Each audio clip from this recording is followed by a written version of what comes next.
Hola, ¿cómo andan? Bueno, espero que anden bien.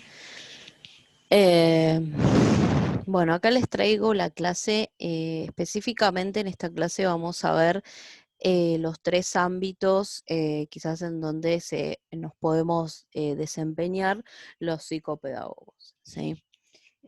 Vamos a estar hablando, voy a tratar de no irme por las ramas como hago siempre y que no sea una clase que sea tan extensa, ¿sí? Bueno, en este caso vamos a hablar primero de psicopedagogía forense. Así que hay varios puntos a considerar.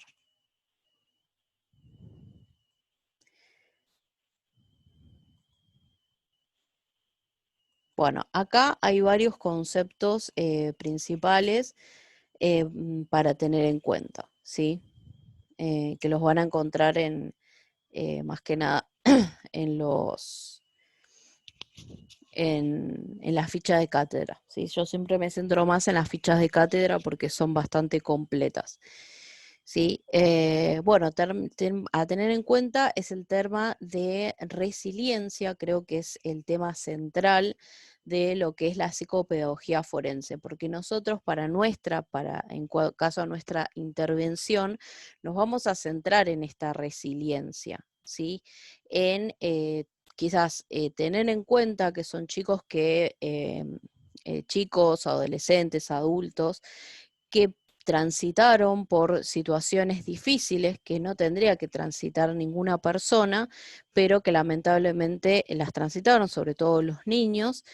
eh, por ejemplo, el hecho de trabajar de muy pequeños, ni hablar de la situación de calle en la que transitan, en la que viven diariamente, y todos los problemas que conlleva esto también, ¿sí?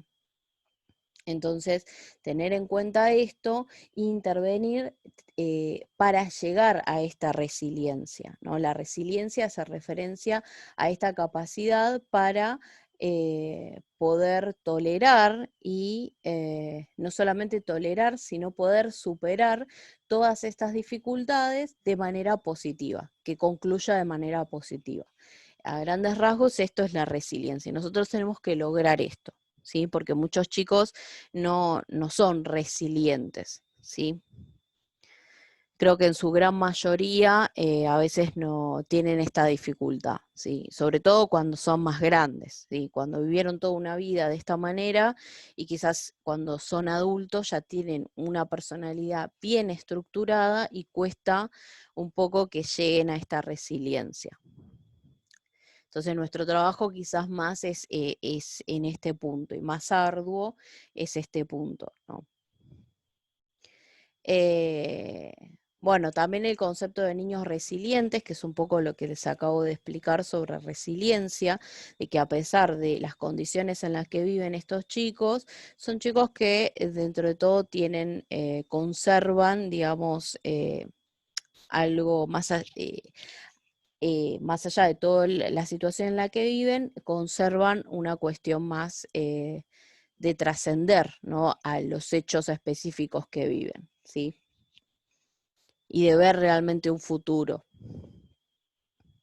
Por otro lado, también tenemos el concepto de factores de riesgo, ¿sí? Factores de riesgo es considerado quizás como la población o o los lugares en donde hay mayores probabilidades de padecer, por ejemplo, algún determinado trastorno o que puedan terminar de determinada manera, ¿no? Por eso son factores de riesgo, ¿sí? Hay probabilidades, ¿sí? Recuerden esa parte, ¿no? Probabilidades, no quiere decir que sí o sí vaya a ser así o vaya a terminar así, es como cuando hablamos de los factores de riesgo en los niños, por ejemplo, en los embarazos, cuando hablamos de que están presentes determinados factores de riesgo, quizás hacemos referencia a un parto distóxico, un parto dificultoso quiere decir, o quizás que fue un niño prematuro, ¿no? Bueno, estos son factores de riesgo, ¿no?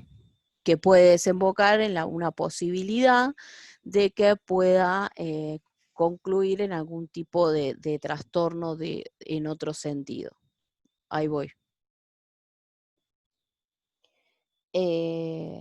Bueno, y que les decía que cuando hablamos de factores de riesgo, quizás puede haber alguna probabilidad que posteriormente, por ejemplo, en niños prematuros, se presente algún tipo de trastorno, ¿no? Ligado a esta prematurez, ¿sí? Pero es una probabilidad, ¿sí? Es como cuando vamos al médico y nos dicen que nos tienen que operar, por ejemplo, y te dicen, hay un 98% de posibilidades que salga bien, ¿sí? Pero el médico no sabe si nosotros estamos en el 98% o en el otro porcentaje que puede salir mal, digamos. Entonces, es un poco esto cuando hablamos de probabilidad, ¿sí? Después tenemos también el concepto de factores protectores, ¿sí? Que los factores protectores hacen referencia a todo lo que tenga que ver con los vínculos positivos, ¿sí? De aceptación y de redes de soporte social, ¿sí? Al clima emocional positivo para el desarrollo, aptitudes y habilidades, autoestima, sentido de vida, sentido del humor, características de socialización. ¿Sí? Todo esto tiene que ver con los factores protectores, ¿sí? Es decir, que cuando nosotros vamos a trabajar con estos chicos, ¿sí? Que en general se trabaja más en hogares, ¿no? Por eso se llama psicopedagogía forense. En general tenemos que trabajar sobre estos puntos y evaluar cada uno de estos puntos, ¿sí? Si tienen una red de contención, ¿no? Ya sea social, ¿no? De sus pares, o si tienen referentes adultos, por ejemplo, también esta parte es importante. Si tienen una visión al futuro, por ejemplo, generalmente uno de los chicos se les pregunta qué querés ser cuando seas grande, y si un niño te dice, bueno, yo no voy a hacer nada, voy a vivir siempre en la calle, y bueno, ahí hay que trabajar esa cuestión. Eh, el tema de la autoestima, ¿sí? Porque muchos chicos están muy golpeados en cuanto a la autoestima, piensan que no van a llegar a ningún lado, entonces hay que trabajar muy bien esta parte de la autoestima, ¿sí? Eh, el tema de, bueno, el sentido de vida, ¿no? Del hecho de qué es lo que ellos consideran que podrían llegar a hacer en el futuro, que es lo que les decía de qué querés ser cuando seas grande. El tema del sentido del humor, que hay algunos chicos que vamos a ver que están posicionados como, tienen como la piel de adultos, ¿no? De que sienten demasiada carga o responsabilidad sobre sus hombros, que tuvieron que trabajar desde muy pequeños y hacerse responsable de cosas que un chico no tendría por qué. Pero bueno, son cosas que van viviendo. Sinceramente, la psicopedagogía forense creo que no es para cualquiera. Creo que como todo hay que tener mucha vocación. No creo que tenga que ver con sangre fría, yo creo todo lo contrario, que a veces es necesario quizás sí mantener una compostura ante ciertos hechos, pero me parece que tienen que ser profesionales que tengan mucha empatía y puedan ponerse en el lugar del otro y trabajar con el otro, ¿sí? Con estos chicos, ¿no? Específicamente. Y que también trabajan en equipo, ¿no? Obviamente. Y cuando habla de características de socialización, quizás hace más referencia a cómo ese sujeto se acerca al otro, cómo se relaciona, ¿sí? Hay algunos que dicen que son más sociables, otros menos sociables, y esto tiene que ver con la timidez, con la confianza. Esto nos va a dar también un puntapié, o nos va a dar un indicio de que si este chico es desconfiado con respecto a otros y, y si es más confiado, ¿no? Bueno, todas estas cuestiones. Bueno, vamos a ver ahora nuestras incumbencias, ¿sí? cómo nosotros trabajamos con estos chicos. Yo les decía igualmente que yo creo que cuando hablamos del trabajo que tenemos que realizar, lo tenemos que realizar siempre desde los que les conté en la filmina anterior. ¿Sí? El autoestima, toda la parte esta resiliencia. Para llegar a la resiliencia es necesario trabajar todo lo que abajo les especifiqué, el tema de la autoestima, la socialización, el sentido de vida, ¿no? Bueno, nuestras incumbencias en este ámbito, en el ámbito forense, ¿no? Nosotros trabajamos en este sentido, trabajamos en hogares específicamente, em, también con sujetos marginados, eh, sujetos con un grado reducido de factores de protección, ¿sí? Sujetos residentes en hogares, sujetos que presentan un riesgo específico, ya sea por una situación de calle, o mismo porque sus propios familiares o porque llegó un asistente social y están en este proceso de llevarse a ese chico de la casa, o que están en proceso de evaluación, de a ver si ese chico, de si esa familia se puede hacer cargo de ese niño. Bueno, en todos estos ámbitos es donde nosotros trabajamos con estos chicos. Y niños en alto riesgo hace referencia un poco a esto, ¿no? A niños marginados, niños que quizás se están desenvolviendo en un ámbito familiar violento, en niños que quizás no asisten a la escuela, sí, bueno, ciertas cuestiones que son importantes tener en cuenta, ¿sí? Pero bueno, cuando hablamos de niños de alto riesgo, quizás hacemos referencia a esto, ¿no? Cuando no solamente hablamos de riesgo en cuanto a vitalidad, es decir, a poner en riesgo la vida de ese niño, sino también una cuestión de salud emocional y social también. En cuanto a nuestro rol, vamos a ver sobre la psicopedagogía forense.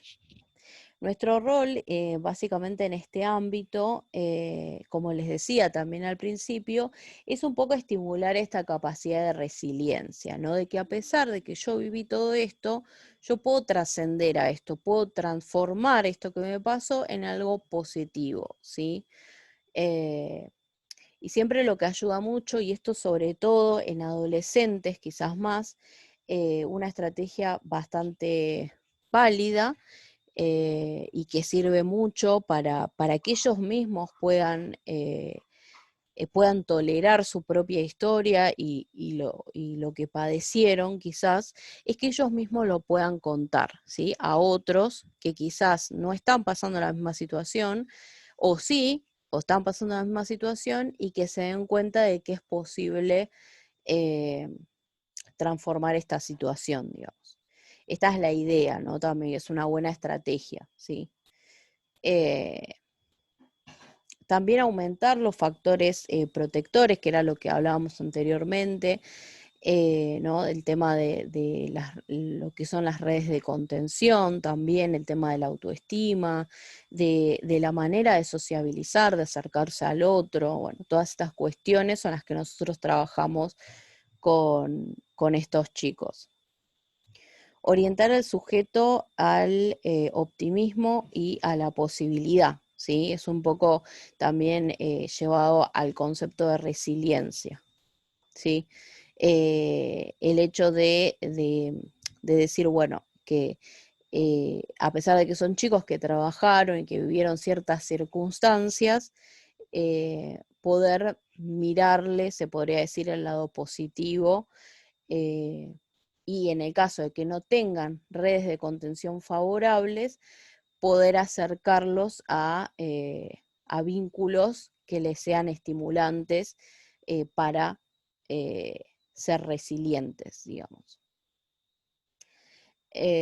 Bueno, lograr también que el sujeto pueda proponer y cumplir metas a mediano y a largo plazo. Muchas veces estos chicos, cuando entramos en conversación con ellos, podemos notar que quizás no tienen metas ni a mediano ni a largo plazo. Ellos viven el día a día, ¿sí? Entonces es importante que ellos puedan recuperar o que puedan formar, digamos, esta parte de la vida que es fundamental, ¿no? Para uno poder ser próspero, ¿sí? Para poder progresar. ¿Sí? Y que vean que no todo es malo, ¿no? Que hay gente mala, pero también que hay gente buena, ¿sí? Eh, y que equivocarse está bien también, porque son chicos que también tienden a frustrarse mucho y a enojarse mucho por cuando se equivocan o cuando algo les sale mal. Entonces, trabajar la parte de la frustración también es importante, que la equivocación también es parte del aprendizaje. El error es parte del aprendizaje.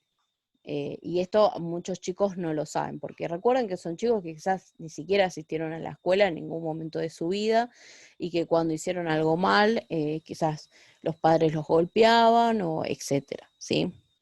Entonces, un poco estas cuestiones que hay que tener en cuenta. Favorecer la socialización de manera activa y positiva. Esto es un poco también lo que les decía anteriormente, ¿no? Favorecer sobre todo y estimular a la socialización positiva, ¿sí? Sobre todo positiva, diría yo, ¿no? De que que ese entorno sea estimulante para ese sujeto, ¿sí?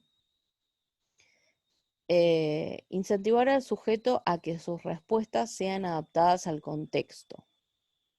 Una de las estrategias que se puede utilizar en este sentido cuando hablamos de socialización positiva sería, por ejemplo, integrarlo a algún grupo que ya esté, digamos que ya esté resiliente, ¿no? Se podría decir, o que esté más avanzado en un montón de cuestiones, o que ya se hayan trabajado muchas cuestiones y se puedan relacionar un poco, ¿sí?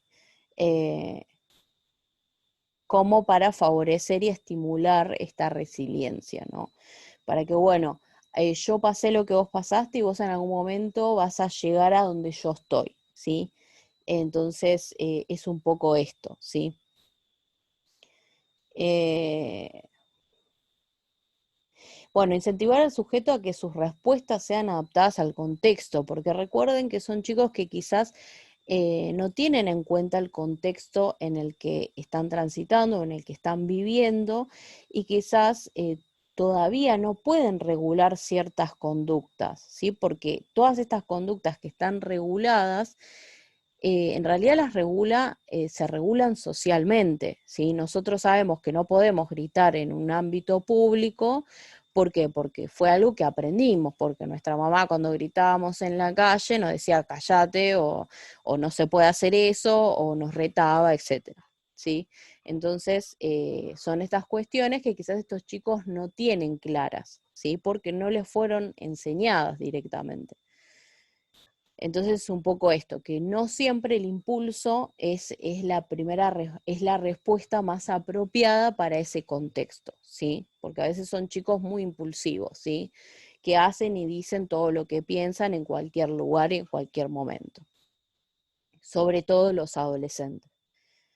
Eh, bueno, esto de fortalecer los vínculos, a veces lo que sucede es que también hay que tener en cuenta, digamos, eh, las circunstancias de cada sujeto, porque a veces se los lleva. Directamente ese chico se fue de la casa por cuestiones de conflicto familiar, porque así lo quisieron, digamos, si uno lo quiere poner de alguna manera, o puede ser que lo hayan echado, por ejemplo, de muy chiquito, o que directamente un asistente social lo haya sacado de la casa. ¿Sí? Pero puede pasar también de muerte de los padres y que ese chico quedó circulando en la calle. Bueno, hay muchas circunstancias y todas hay que tenerlas en cuenta.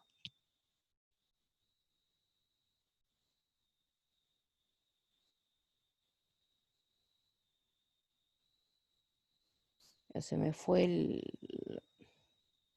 Ahí está. Bueno, acá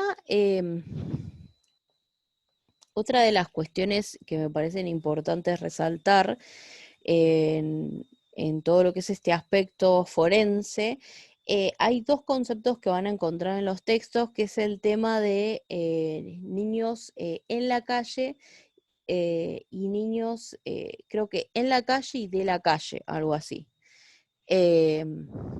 Bueno, que son más o menos parecidos a lo que yo les estaba explicando recién, de las diferentes circunstancias de la vida, ¿sí? De que pudo haber transitado cada sujeto. Si todas las historias son particulares y tienen una particularidad y un matiz diferente. Y por lo tanto, el sentimiento que van a expresar van a ser diferentes también. Entonces, esto es a lo que hace referencia a estos dos conceptos, quizás, ¿no?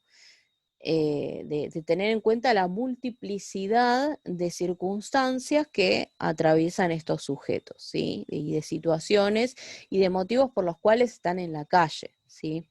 Están en situación de calle. Es importante centrarnos en sus potencialidades y en cuestiones positivas de su personalidad para poder estimular la capacidad resiliente del individuo. Con respecto a los factores de riesgo, es importante tenerlo en cuenta para saber de qué manera y en qué momento es pertinente intervenir, pero no centrarnos en ellas a la hora de elaborar estrategias de intervención. Es decir, los factores de riesgo nos dicen cuándo y sus potencialidades nos marcan el camino para el cómo. Esto un poco se los voy a explicar a grandes rasgos. A grandes rasgos es más o menos lo que les vengo diciendo, el tema de siempre centrarnos en los factores, en las potencialidades, digamos, ¿no? En los factores protectores, en sus potencialidades, en lo que pueden hacer, ¿no? Tratar de transformar todas esas vivencias que quizás ellos los viven muy intensamente como algo muy negativo, y tampoco quitarle afectividad, ¿no? Tenemos que encontrar un punto medio, ¿no? De no decir, bueno, no es nada lo que vos viviste. No, sino decir, es importante lo que viviste, es importante tenerlo en cuenta, pero vamos para adelante. Esa es la idea, ¿no? Por eso es importante esto de el tema de las redes de contención, ¿sí? Y les voy a explicar esta parte porque es un párrafo que formulé en base a lo que fui leyendo en el texto, en los textos que tenían para leer. El tema de el cuándo y el cómo, ¿sí? Yo les decía que para intervenir es importante tener en cuenta los factores de riesgo, es decir, aquello que ellos atravesaron, ¿sí? Tener en cuenta todo eso. Y estos factores de riesgo nos dicen cuándo, es decir, cuándo debemos intervenir, ¿sí? O sea, en psicopedagogía forense, nosotros nos centramos en los factores de riesgo para saber cuándo tenemos que intervenir, ¿sí? Cuando vemos factores de riesgo, ese es el momento donde tenemos que intervenir. Básicamente a eso es a lo que hace referencia.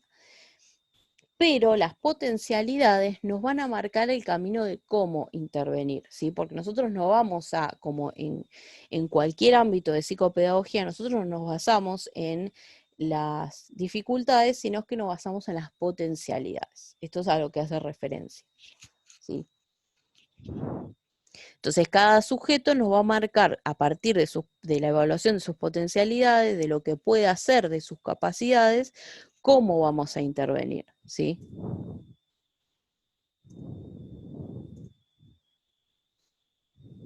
Bueno. Bueno, acá tenemos algunas cuestiones a tener en cuenta. Estos son en el texto de Analía Arza, que son, quizás yo les nombro como dos conceptos que me parecieron interesantes mencionar de todo el texto. La verdad que es lo que más me llamó la atención y lo que creo que tienen que tener en cuenta cuando habla de modelo de daño y modelo de desafío, ¿sí? Que básicamente el modelo de daño es quizás esto de centrarnos en estos factores de riesgo sin tener en cuenta lo que pueden hacer. ¿Sí? El modelo de daño hace referencia a todas las vivencias, digamos, que tuvieron. Y el modelo de desafío es llegar a la resiliencia, ¿sí? a partir de todo esto que les venía explicando. Y por otro lado, Valeria Jouvet, no sé cómo se dice, pero bueno, es también otro texto que tenían, es otro texto que tenían para leer. Y bueno, acá es lo que le decía en este texto, es la diferencia entre niños de la calle y niños en la calle. Las consideraciones sobre el niño de la calle y trabajo de intervención tendiendo a la resiliencia. Esto es un poco lo que les expliqué, me adelanté un poco a estos conceptos, pero ya se los había mencionado. Pero les digo de dónde lo saqué, que fue de Valeria Jouvet, que fue un texto que tenían también para leer. Estos son los conceptos que a mí me parecieron importantes, que yo quizás centraría más mi mirada, ¿no? Como para tener en cuenta.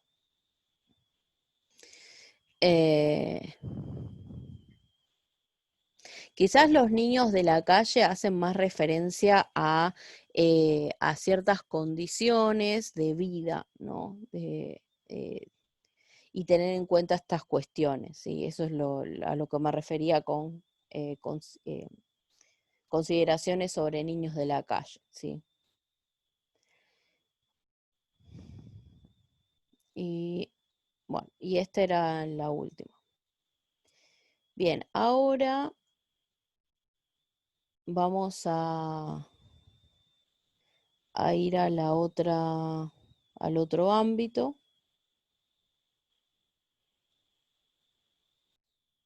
Bueno, acá estamos con la psicopedagogía y el ámbito educativo.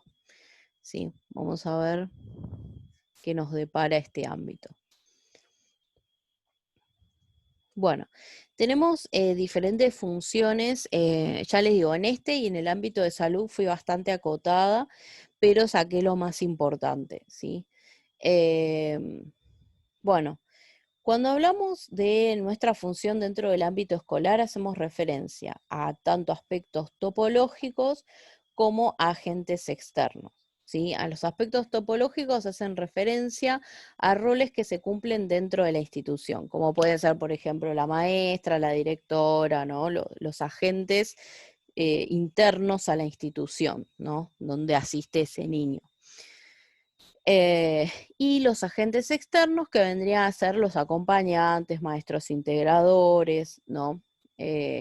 Incluso los mismos que realizan terapias, etc. Bueno, veamos estos roles más en profundidad.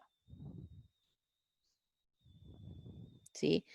Dentro de, dentro de los agentes, de lo que son como agentes de la institución, dentro de la institución, no realizan tratamientos, esto es importante tenerlo en cuenta, no es que están realizando un tratamiento, no realizan diagnósticos tampoco, los que están adentro de la institución quizás son los que pertenecen al equipo de orientación, que vendrían a ser asistentes sociales, psicopedagogos, a veces tienen algún psicólogo también, y bueno, entonces estos no realizan diagnósticos, ¿sí?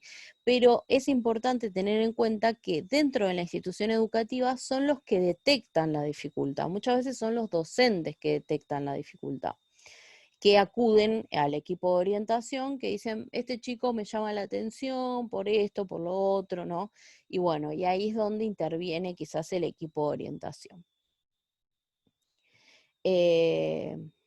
Y lo que hace el equipo de orientación específicamente es, valga la redundancia, orientar a los agentes internos a la institución, ¿no? A la maestra, a los directivos, de cómo deben hacer, cuáles son las estrategias a implementar con este chico. Pero fundamentalmente también lo que hacen es hablar con las familias, indagar a ver si hay si hay una cuestión específica que requiera, digamos, de un diagnóstico para un posible tratamiento, porque como les dije, es en la escuela donde se detectan a veces las dificultades y otras veces ya vienen con un diagnóstico, ¿sí? Pero su gran mayoría generalmente se detectan en la escuela, cuando empiezan el jardín, por ejemplo, ¿no? donde se empiezan a pesquisar ciertas dificultades en ese niño que quizás los padres hasta el momento no se dieron cuenta, o no dieron cuenta de esto. Entonces, si quizás el equipo de orientación lo que hace es indagar sobre la cuestión, si es necesario derivarlo a algún psicopedagogo o a alguien que lo pueda o un neurólogo, etcétera, o a alguien que lo pueda diagnosticar para poder realizar un tratamiento y que se haga un trabajo en conjunto con la escuela, ¿sí? No la escuela separada del tratamiento, en conjunto. Esto es importante. También lo que hace el equipo de orientación, ya sea psicopedagogo, como les dije, los integrantes del equipo de orientación, lo que hacen es orientar a las familias también a cómo se tienen que manejar esto del hecho de decir, bueno, a mí me parece que puede llegar a haber algo, alguna cuestión que necesita de mayor indagación o evaluación, bueno, lo derivo a que vaya una psicopedagoga exterior a la escuela o neurólogo, etcétera, ¿sí? Forma parte del equipo de orientación escolar en donde está integrado por otros profesionales, eso lo acabo de decir. Mirada globalizadora para luego centrarse en la individualidad y detectar dificultades de aprendizaje. Yo detectar lo puse en negritas porque me pareció que es lo central del equipo de orientación en general en la escuela. En la escuela yo creo que el tema de que se detectan las dificultades es en su gran mayoría, ¿sí?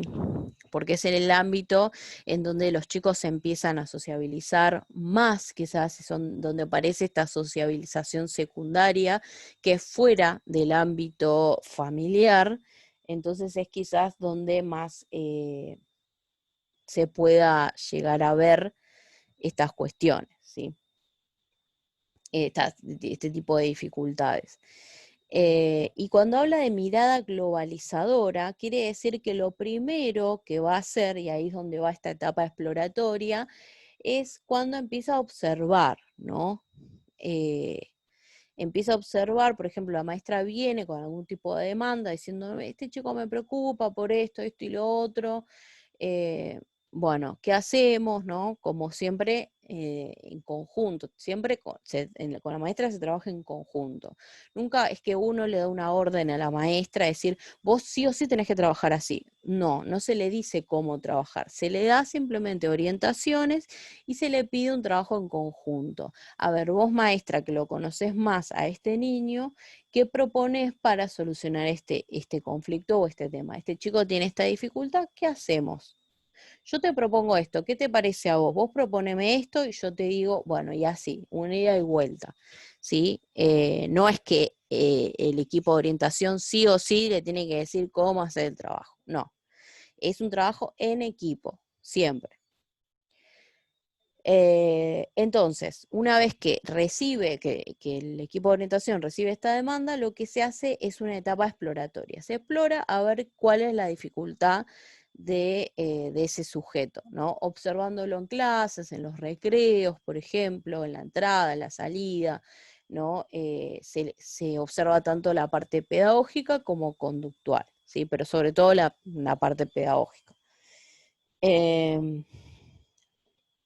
Bueno, se plantean las estrategias de intervención trabajando en conjunto con el docente, lo que les he explicado anteriormente, y intervenciones en general. O sea, lo que realiza el equipo de orientación es una psicopedagoga dentro del equipo de orientación es eso, o sea,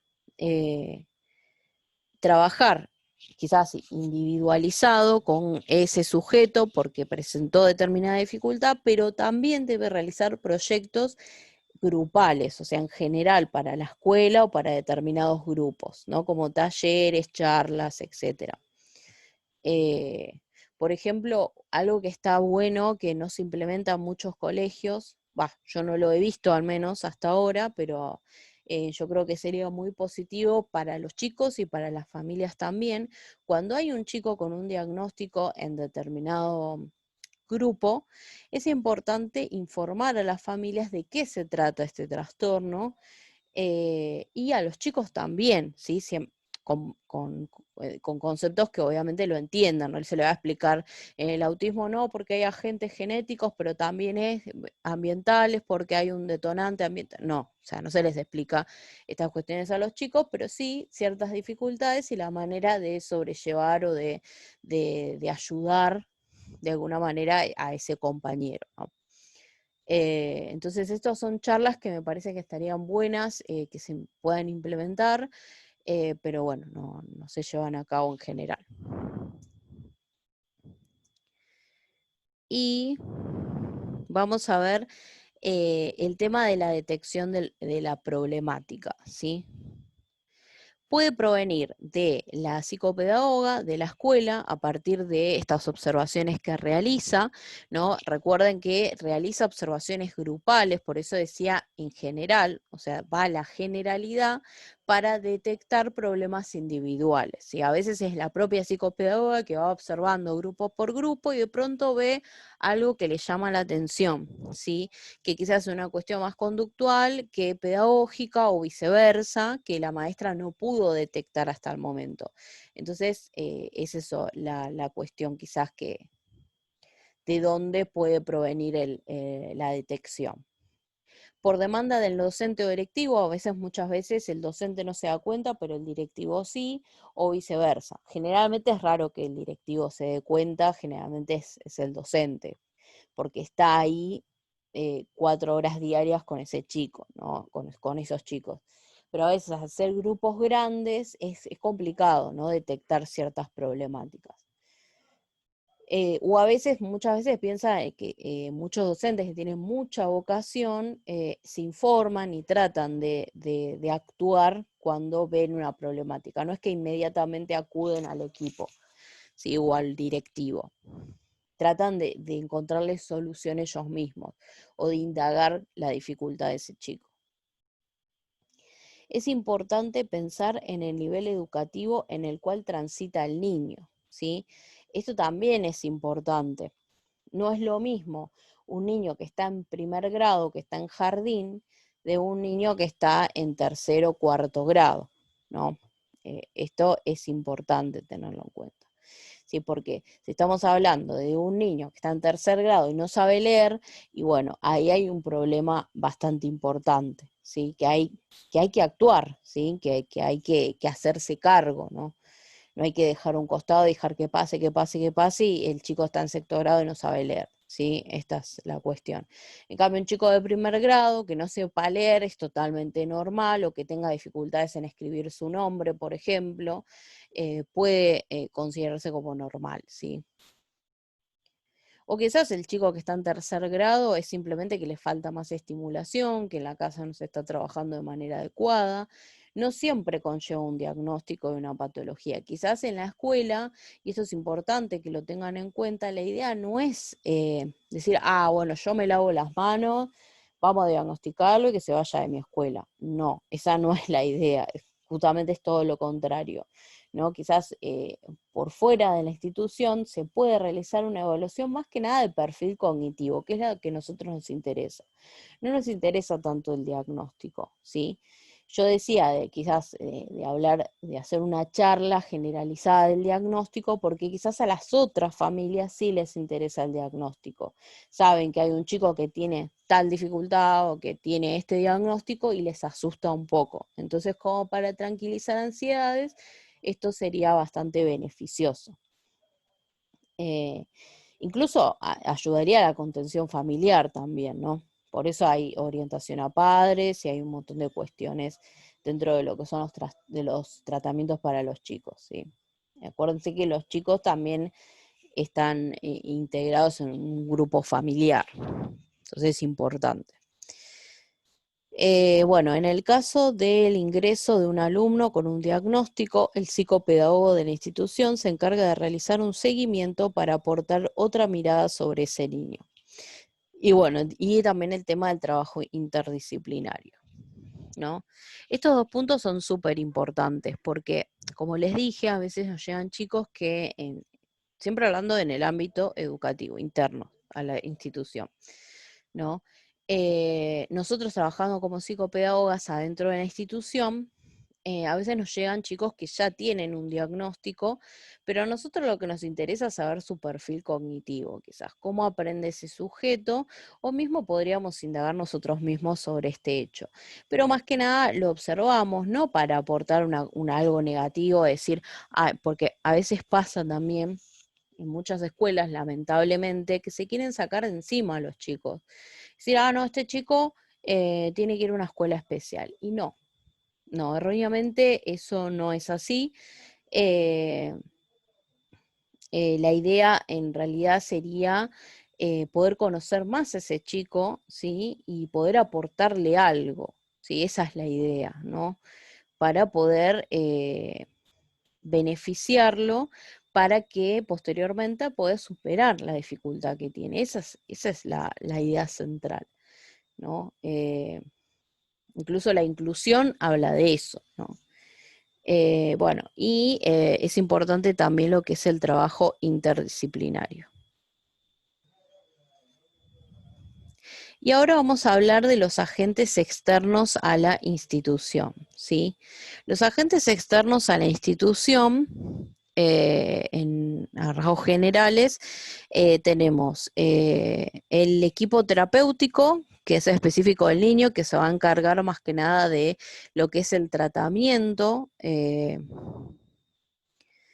Eh, lo que es el tratamiento de ese niño, responder a aquellas inquietudes que surgen desde la institución, ya sea desde el docente, directivo o mismo de otros del equipo de orientación. Entonces, bueno, el psicopedagogo que trabaja fuera de la institución puede orientarlos o les puede dar otra mirada o desde la familia también, ¿no? Se les da, por supuesto, se les da orientaciones a la familia de cómo trabajar con ese chico o cómo manejarse de ahí en adelante, ¿sí? Muchos padres cuando recién les dan el diagnóstico se asustan mucho o cuando les dicen que tienen que hacer el CUD, el certificado de discapacidad. A veces se asustan mucho como diciendo, ay, mi hijo es discapacitado. A veces es como un término fuerte, digamos, pero en realidad muchos psicopedagogos les recomiendan esto para que tengan ciertos beneficios en ciertas cuestiones. Entonces es por eso que se les pide quizás. Es importante que la psicopedagoga externa pueda comunicarse con la escuela, em, con la institución, trabajar directamente con las familias, que pueda tomarse el tiempo de ir a la escuela a observarlo, observar cómo es esa relación con el docente, no manera de evaluarlo, sino de trabajar en conjunto.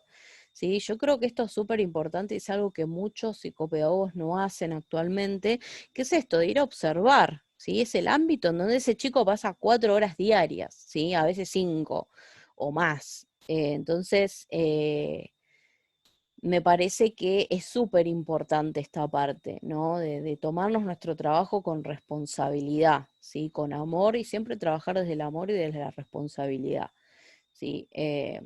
Me parece que ir a observar es parte del trabajo, más allá de la sesión que a uno nos paga por esa sesión. Bueno, pero hay algo más allá, que hay un chico en el medio, ¿sí? Con dificultades y que a veces hay instituciones que no los quieren y que pueden llegar a perjudicar el avance de ese chico. Y eso es parte de nuestro trabajo también, ¿sí?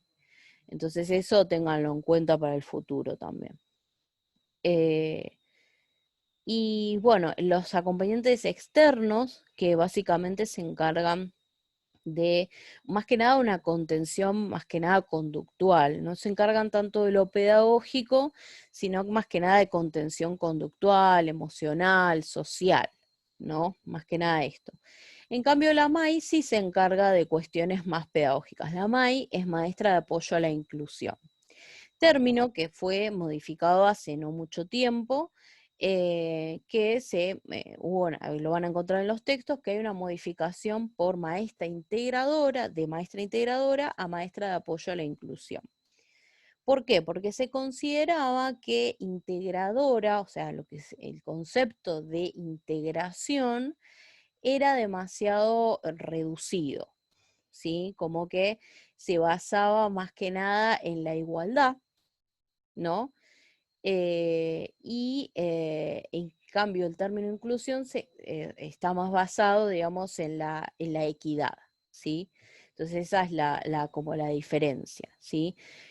Es decir, para que me entiendan, actualmente la MAI lo que debe hacer es un dispositivo, es una herramienta, se podría decir externa, un dispositivo externo al sujeto, que le permite compensar aquellas dificultades que tiene, ¿sí? Eh, Igual que en quizás otro tipo de dispositivos, ¿no? Pero la MAI se encarga más que nada de la parte pedagógica, ¿sí? Y parte de la institución de la escuela especial, ¿sí? Eh, Generalmente cuando se realiza un diagnóstico, se acude generalmente a una escuela especial en donde se le hace, o sea, la psicopedagoga de la escuela especial, se le hace una evaluación específica en donde ellos son los que determinan, hacen el acta, se comunican con la institución de nivel, con la escuela de nivel, y se acuerda, digamos, para hacer el acta, para elevar la inspección, para que inspección lo apruebe y puedan mandar una maestra integrado, perdón, una maestra de apoyo a la inclusión a la escuela, ¿no? Según los requerimientos que necesite ese chico. Hay chicos que necesitan una vez por semana, otras 2 veces por semana, 2 horas en cada o más, ¿sí? Eso va a depender siempre de las dificultades que tenga. Se realiza un trabajo de indagación previo con la familia sobre la modalidad de aprendizaje del sujeto, historia vital, etcétera, y luego se realiza comunicación con la escuela de nivel. Eso es lo que les acabo de explicar. Primero se hace una evaluación como cualquier otra, como cualquier otro ámbito psicopedagógico, se indaga sobre la historia vital de ese sujeto, su desarrollo, etcétera, específicamente con la familia, se trabaja con ese chico, se realiza una evaluación y luego se realiza la comunicación con la escuela de nivel. Y a partir de ahí es donde se eleva esa nota de inspección para que sea aprobado. Bueno, acá más o menos otra vez me adelanté, pero les mencioné esto de inclusión eh, lo de inclusión y... Perdón, me llegó un mensaje de mi papá, lo voy a ver y ya estoy de vuelta. Bueno, entonces, les decía que acá es un poco lo que les venía mencionando sobre el término de inclusión, ¿sí? Eh, bueno, les hacía el término de inclusión e integración, que fue cambiado el de integración por el de inclusión. ¿Sí? El término inclusión hace referencia a todos los alumnos y a la integración hace referencia a la intervención. ¿Sí? Es decir, antes se utilizaba el término integración como a la intervención directa con ese niño en particular, quizás. Y en cambio, ahora se hace referencia a todos los alumnos. Cuando hablamos de inclusión, es decir, bueno, yo trabajo con este chico, pero a mí me interesa también que se incluya quizás con respecto a los demás alumnos. ¿Y cómo logro que se incluya con la equidad? ¿Sí? No con la igualdad, sino con la equidad, ¿sí? De una manera de compensar esa dificultad. ¿Y cómo lo hago? Orientando a la maestra, ¿sí? Por ejemplo, orientando a la institución con ciertas estrategias para que lo pueda incluir. No se hace un currículum aparte, ¿sí? Sino que se hacen ciertos ajustes a las tareas, teniendo en cuenta las capacidades que tiene ese chico. Pero siempre teniendo en cuenta, nunca se cambia la tarea. Si están viendo práctica del lenguaje, el AMAI tiene que cerciorar, y la maestra también, de que vean práctica del lenguaje. No pueden estar viendo todos práctica del lenguaje y el chico ver matemáticas, porque tiene más dificultades en matemáticas, ¿sí? Tienen que ver todos lo mismo y el mismo tema, pero teniendo en cuenta la capacidad de cada uno, ¿sí? Lo que cada uno puede hacer. Eso es a lo que hace referencia quizás la inclusión.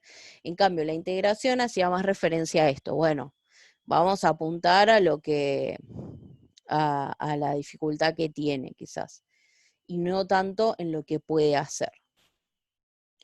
La integración hacía referencia a la igualdad. Todos tienen el derecho y acceso a la educación. ¿Sí? Por eso se los integraba, digamos, en la educación especial. ¿Sí?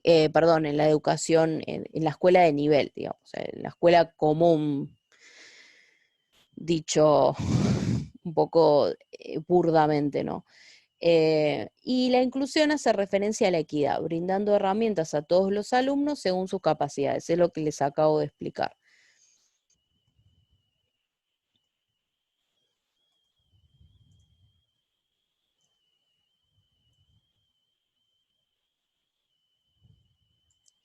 Bueno, acá tienen algunas cuestiones que les van a servir de referencia. Esto yo lo saqué de los textos, así que no hace falta que lo copien ni nada. Bueno, el tema de la ley nacional y las resoluciones del reglamento de acompañantes externos, como para que lo tengan en cuenta, porque quizás estos sean uno de los primeros trabajos que ustedes tengan incluso antes de recibirse. No sé si lo sabían, pero se pueden anotar, incluso pueden hacer carrera en algún tipo de escuela especial, ya siendo estudiantes, con el 50% de la carrera, algunos piden el 70%, depende de cada institución, ya pueden trabajar de maestra integradora, sobre todo acompañantes, ¿sí? Así que bueno, y vamos con el último ámbito. Bueno, acá tenemos el ámbito de salud, ¿sí? Eh, recuerden que yo lo que tienen las filminas es lo más importante, o sea, lo que yo creo que es como lo central, ¿viste? Me parece, viste, dije, yo no te la puedo creer. Bueno, eh, acá tenemos algunas cuestiones a tener en cuenta. El ámbito de salud lo hice bastante reducido. ¿Por qué? Porque en realidad no hay demasiado que explicar más de lo que ya veníamos hablando, de lo que es el posicionamiento clínico, ¿sí?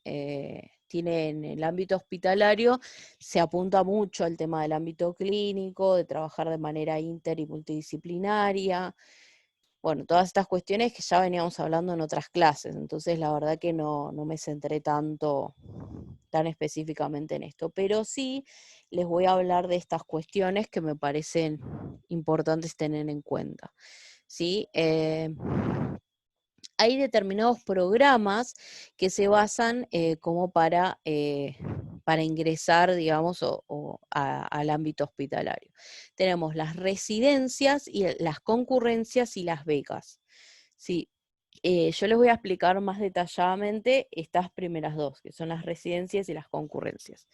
La residencia es a tiempo completo. ¿Sí? Las dos, tanto la residencia como la concurrencia, tienen la misma característica, ¿sí?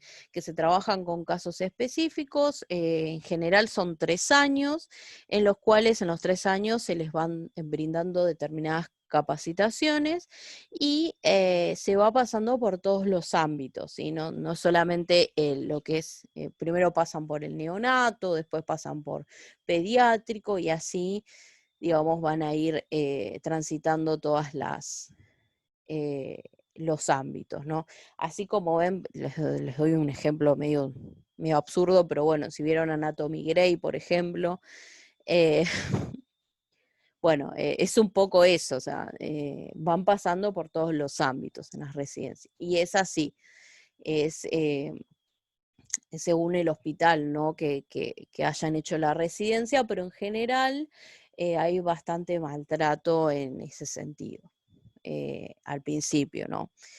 Eh, es más, les diría que en Anatomy Grey son un amor, así que imagínense lo que es.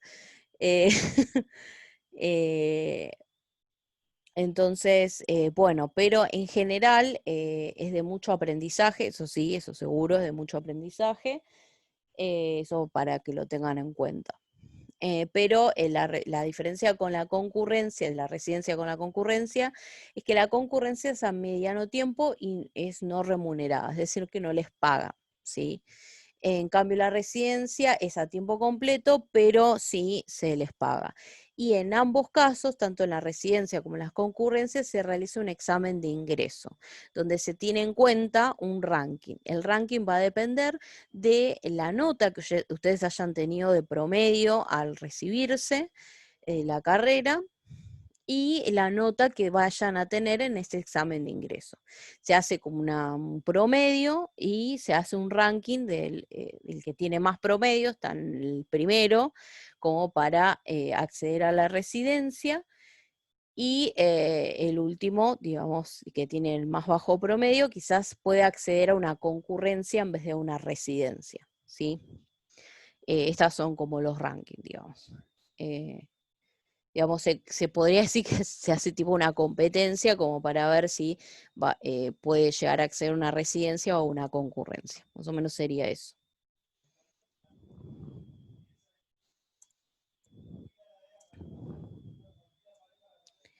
Bueno, el ámbito de desempeño vendrían a ser los hospitales de adultos o pediátricos podrían ser. Recuerden que nosotros no trabajamos solamente con niños, sino que trabajamos también con adultos, adultos mayores, como explicábamos en la otra clase. Así que pueden ser de los dos ámbitos, tanto pediátricos como de adultos. También puede ser en una clínica de salud mental, ¿sí? En donde puede ser, por ejemplo, la más conocida, que es el Borda, por ejemplo. Puede ser también en este sentido, o mismo en clínicas de adicciones pueden ser también.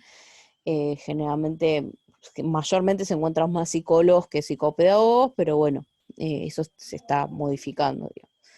Hospitales de día, centros de rehabilitación, centros de día también. Acá hay una diferencia entre hospitales de día y centros de día, ¿sí?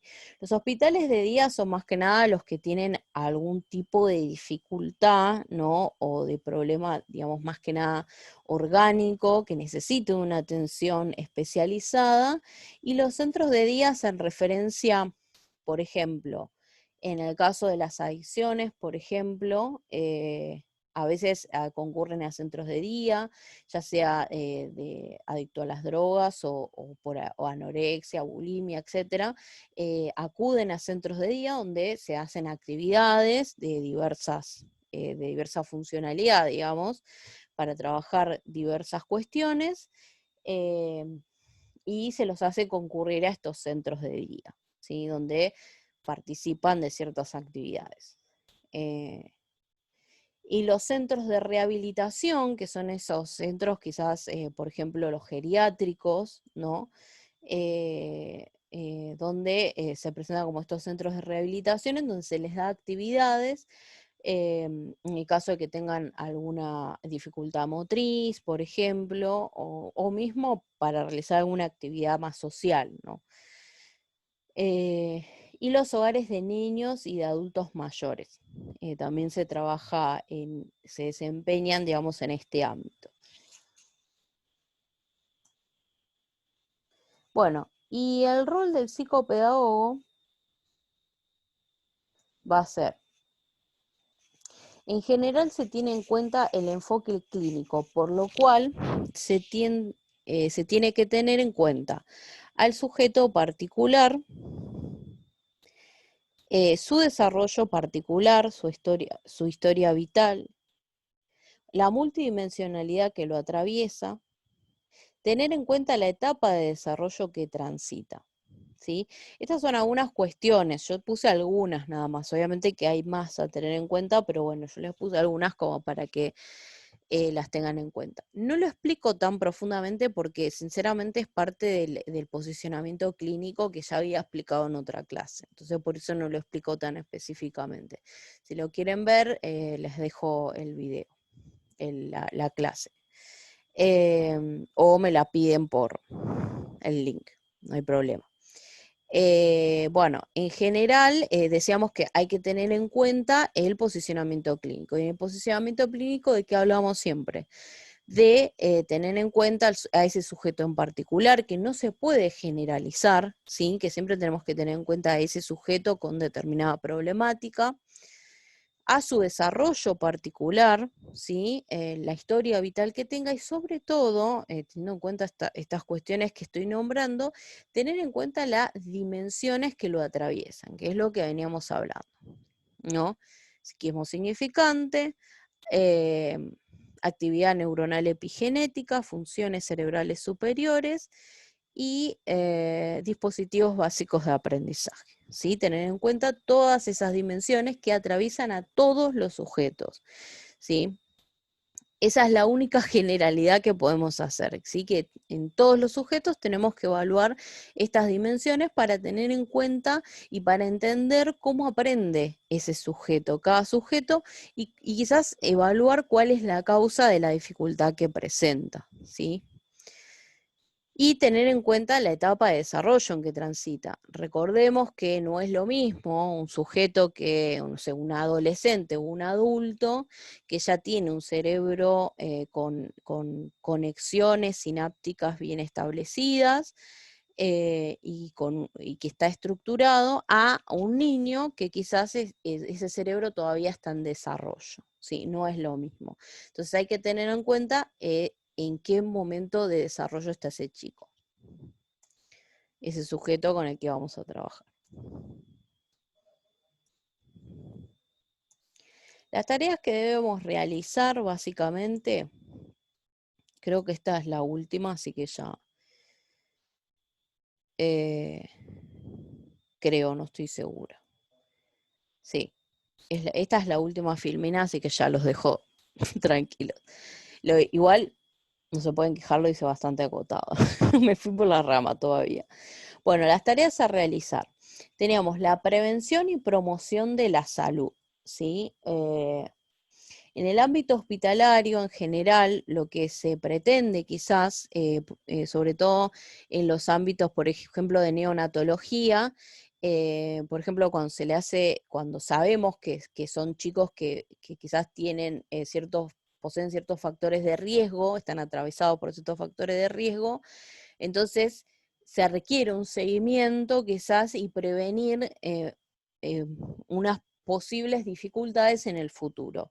Como les dije, es una probabilidad. El hecho de que sea prematuro no quiere decir que sí o sí vaya a presentar dificultades. Hay chicos prematuros que no presentan dificultades. Siempre va a depender del momento crítico en que hayan nacido, ¿sí? Recuerden que los niños prematuros son aquellos niños que nacen antes de las 37 semanas, ¿sí?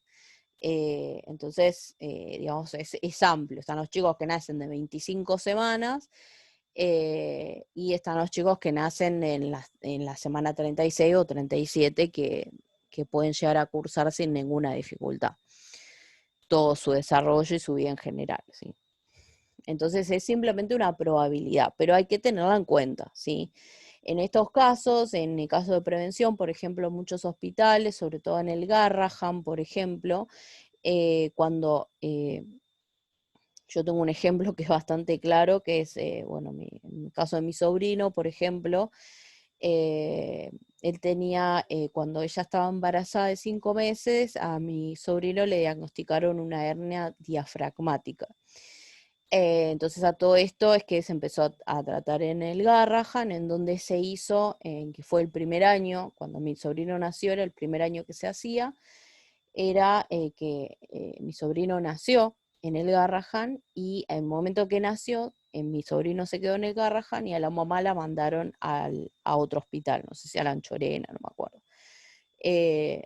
¿A cuál lo había mandado? No sé si estoy tirando verdura del hospital de Anchorena, pero bueno, es el primero que me salió. Y la mandaron a otro hospital. Y a mi sobrino lo dejaron que se tenía que operar de esa hernia en ese momento. Bueno, por ejemplo, en este caso, como se sabía, o sea, de la dificultad que tenía, se hace seguimiento hasta los 2 años en el Garrahan. Él sigue teniendo seguimiento, pero en otro lugar, ¿sí? O sea, sigue con tratamiento, pero en otro lugar, porque ya tiene 6 años. Bueno, entonces, a lo que voy con todo esto, ¿sí? De explicarles, o sea, este ejemplo, es un poco esto de preventivo. Se sabía que quizás en el futuro podía tener dificultades, entonces se hizo un seguimiento de manera preventiva, ¿sí? Más que nada. En principio, para estos niños de riesgo, que nacen con alto riesgo, que tienen que nacer y operarse, o que son prematuros, etcétera, lo que se hace es una prueba, por ejemplo, que se llama el PRENAP, perdón. El PRENAP es un test, una técnica que se utiliza, que se le toma a un niño, a un neonato recién nacido. em, eh, y sí, el neonato generalmente es recién nacido, ¿no? Estoy diciendo una obviedad, pero bueno. Bueno, a un bebé recién nacido se le toma el PRENAP, en donde no es un diagnóstico, es simplemente en determinadas pruebas que pueden llegar a indicar que puede llegar a haber en el futuro o que requiere de una evaluación más rigurosa. Básicamente es eso, ¿sí? Eh, También se hace de manera preventiva. Y lo que te indica también que van a requerir de un seguimiento. Después, la orientación y seguimiento en el y seguimiento del neurodesarrollo y aprendizajes. ¿Sí? También realizamos este tipo de orientación a los padres, por ejemplo, a la mamá, por ejemplo, mirá, tenés que venir cada 2 meses primero y así, ¿no? Como ese seguimiento y esa orientación, ¿sí? Se indaga tanto en el desarrollo como en el aprendizaje durante esos primeros 2 años, ¿no? Que son fundamentales, para detectar ciertas cuestiones, ¿no? Por ejemplo, para el autismo, por ejemplo, ya a los 2 años ya se puede detectar. Incluso ahora antes, mucho antes se detecta, teniendo en cuenta esto, por esta prevención. Eh, en niños de alto riesgo también hasta los 2 años en neonatología. ¿Sí? Bueno, esto es un poco lo que les explicaba del PRENAC. Brindar información a las familias de manera gradual y fácilmente entendible. ¿Esto a qué se refiere de manera gradual? Que a veces cuando uno sabe que quizás ese niño va a tener dificultades o que tiene cierta probabilidad, es importante darle la información de a poquito, ¿sí? Porque a veces los padres, si vos le das todo de una, o sea, toda esa información de una, generalmente se asustan, ¿sí? Se asustan, entran en pánico, entran a googlear todo y eso no es bueno tampoco, porque hay algunos padres también que tienen ese defecto que quizás no por maldad, sino porque quizás no entendieron algo, quieren saber. La idea es que no tengan que googlear, ¿sí? Ese es nuestro trabajo también, hacer de hacerle de contención, de apoyo a las familias, para que ellos no tengan que googlear nada, ¿sí? Porque a veces eso también es preocupante para las familias. Ven un montón de casos en internet y se asustan, ¿sí? Entonces la idea es que no tengan que googlear, ¿sí? Que tengan la confianza de poder acudir a nosotros cuando ellos no entienden algo, cuando les comentaron tal cosa y no saben si su hijo, ese puede ser un caso entre un montón. Entonces, bueno, la idea de nuestro trabajo también es eso, ¿sí? Y que sea entendible. Nosotros no podemos utilizar lenguaje técnico con los padres, ¿sí? Tiene que ser un lenguaje que ellos puedan entender, ¿sí? No porque no tengan la capacidad de entender un lenguaje técnico, sino simplemente porque están pasando una situación de mucho estrés quizás, de mucha preocupación, y esto es un factor también que hace a que quizás tengan más dificultades para poder comprender ciertos términos. Entonces es importante tener en cuenta esto, ¿sí? Yo soy psicopedagoga, por ejemplo, y a mí el día de mañana me dicen que mi hijo tiene alguna dificultad, y yo por más que tenga lenguaje técnico, yo voy a querer que me lo expliquen como si yo no supiera nada, ¿sí? Y ustedes siempre tienen que tener en cuenta eso, ¿sí? Eh, bueno, el acercamiento y orientación a la familia, que es lo que le venías explicando. Bueno, este chico tiene esta dificultad, bueno, orientar a los padres para favorecer el vínculo con esa familia, ¿no? Con esos padres, tíos también, obviamente, la familia en general, y también brindarles una orientación.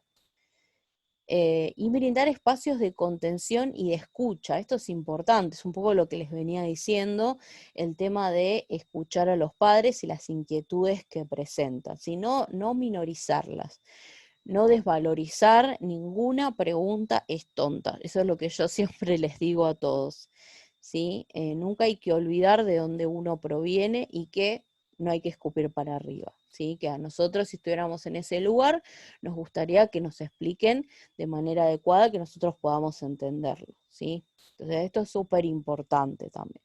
El tema de la empatía me parece que es súper importante, que muchos profesionales se olvidan. Así que bueno, es un poco esto lo que tenía para hoy. Al final terminé haciendo todo en un día. Hice lo de adultos mayores y seguido hice esto, así que bueno, acá tienen todo. Después si quieren, seguramente si lo están viendo es que ya lo bajé. Así que bueno, pero en definitiva era un poco esto lo que quería acercarles para que tengan acceso. En el caso, por favor, de que quieran hacer un repaso de las dimensiones o alguna cuestión en particular para el final, me pueden decir y yo hago uno en vivo, ¿sí? Porque yo no sé las dudas que tienen. La idea es que me lo puedo, o me dejen en los comentarios las dudas que tienen, y bueno, y yo voy a poder contestar, de última hacer un video y contestar las dudas, pero me parece mejor hacerlo en vivo, así que si quieren un vivo me avisan y lo hacemos. Siempre y cuando sean más de 5 personas, ¿no? Porque, a ver, si no, le contesto a las 5 personas por separado, o mismo que tengo grupos de las materias o alguna cuestión, y les contesto así por audio, les hago un videito a cada uno, que no me cuesta nada contestar esas dudas. Pero siempre y cuando sea más de 5 personas, ¿no? Las últimas clases de apoyo fueron bastante, creo que fueron más de 20 personas, y la verdad que fue bastante productivo, pero necesitaría que sea más de 5 personas por lo menos. Así que bueno, esa es la idea. Así que si tienen un grupo de más de 5 personas que tengan que dar final o que quieran responder dudas simplemente, me pueden mandar un mensajito al Facebook. Mi Facebook es LIC, L-I-C, punto, Ayelena Alfonso, eh, y ahí me van a encontrar, ¿sí? Y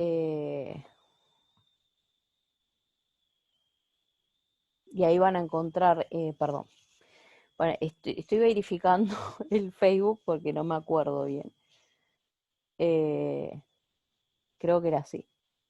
Ah, no, lo dije mal, perdón. Es LIC punto en psicopedagogía Alfonso. Ese es mi página de Facebook.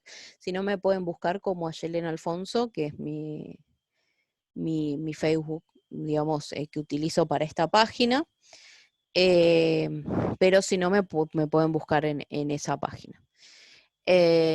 ¿Dónde se van a dar cuenta? Porque van a entrar y van a ver que tengo las clases, que hablo de las clases de apoyo, ¿no? De los diferentes temas, publico los links de las clases de apoyo, eh, quizás alguno que haya llegado a mis videos, a mis clases por internet o por recomendación. Así que bueno, pueden entrar a mi página y ahí me pueden dejar un comentario por privado si no me quieren dejar un comentario acá. Así que bueno, eso es todo. Les mando un beso, espero que anden súper bien y que les haya servido. Y bueno, cualquier cosa me dejan su comentario. Les mando un beso.